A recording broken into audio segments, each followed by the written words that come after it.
Hi and welcome to Johnny's Workshop.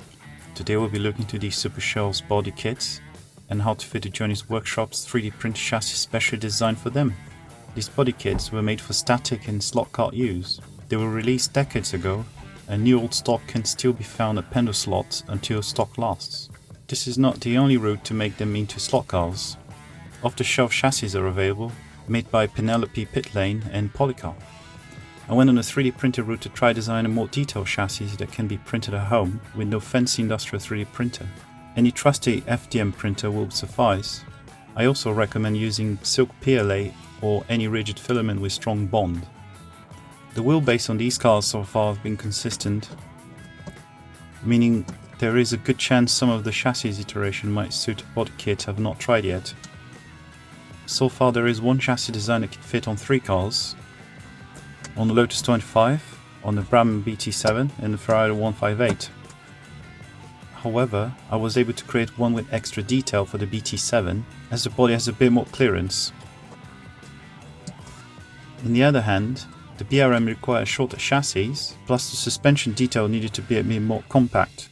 The Lotus 25 original design got replaced by the same as the Ferrari 158, which gives you a choice of 4 different designs to try out on other models.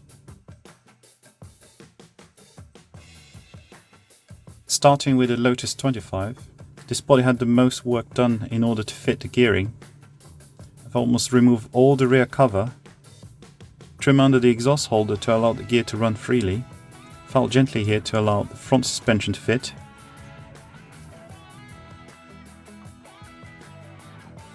On the Brabham BT7, there's not enough room for a guide under the cowl, so it had to be carved.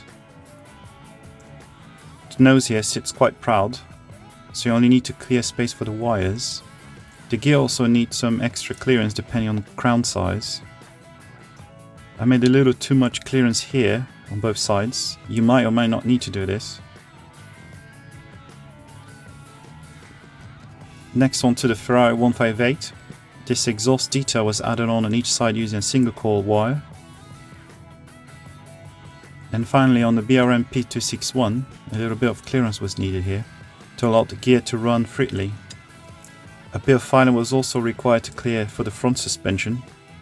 The 2 screw posts printed are to be used like this to compensate for the gap, all fitted with the same reclaimed parts from my original Ferrari 250 GTO parts such as gears, wheels, rear axles and tires.